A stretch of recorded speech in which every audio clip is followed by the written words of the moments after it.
I think we all know what the Maelstrom is. It's a powerful attack shooter that shoots blades all around the map and is known for its high pierce, and it's used in one of BTD6's most popular game modes, Races.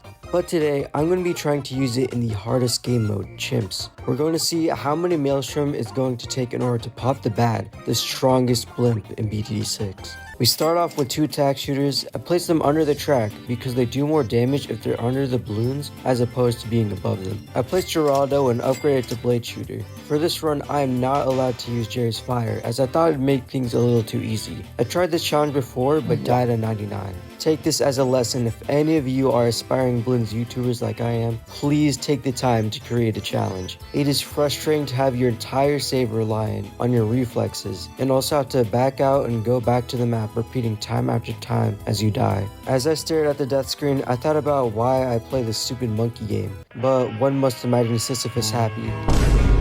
A camo potion for 24 and an alchemist for 28 is perfect for us to remove the blade shooter's only weaknesses and save it for our first Maelstrom. The Maelstrom is very good at clearing up balloons thanks to its high pierce. Pierce is a stat in BTD6 that affects how many balloons one projectile can pop. A dart monkey, for example, has 2 pierce, meaning that every time it throws a dart, it can pop a maximum of 2 balloons. The blade Maelstrom, on the other hand, has 2 pierce.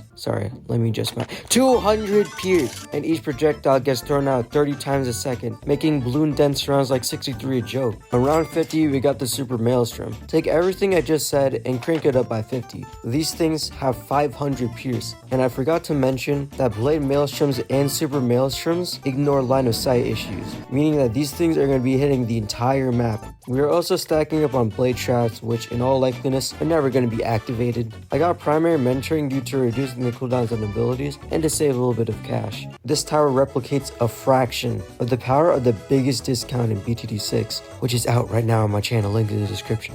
And we got a couple more Maelstroms and a relentless glue. I now basically had infinite abilities. The common problem I see in a lot of these challenges I do are popping high HP blimps, such as ZOMGs and BADs. However, due to the sheer length of logs and activating our abilities at the right time, they can be dealt with. Around 90, we encountered our first DDTs, which our Super Maelstrom took care of, but then I realized something. We don't have lead.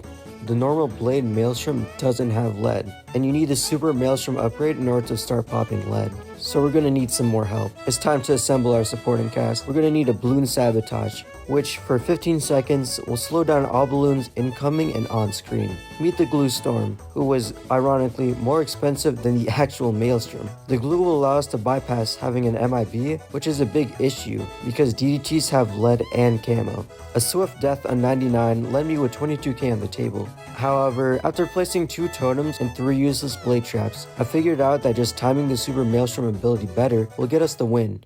It's time to pop the Bad, the moment I've been waiting for, the moment I've dreaded because I don't think we have enough more popping power. We've barely been killing ZOMGs. So what makes us think that our defense can pop the outer layer of the Bad, which is the equivalent of popping 67,000 balloons. And once we pop that, the DTs inside are going to be too quick to catch. So suddenly I remembered. A tower that I originally thought was the worst tower in the game, the Ice Monkey. The more I think about it, it's unironically one of the most broken and busted towers in BTD6. We get an embrittlement and an Arctic Wind. The embrittlement will allow all these towers to do +1 damage on top of the +1 pickle buff some of them have. And as soon as we pop the Bad, Arctic Wind will freeze any of the DDTs lurking, allowing us just enough time to stall and to get the Super Maelstrom ability back to pop the DDT layer while also catching the Camo Regrow Ceramics once we actually pop the DDTs. And in the sweatiest BTD6 I've ever played, we did it. Victory is ours.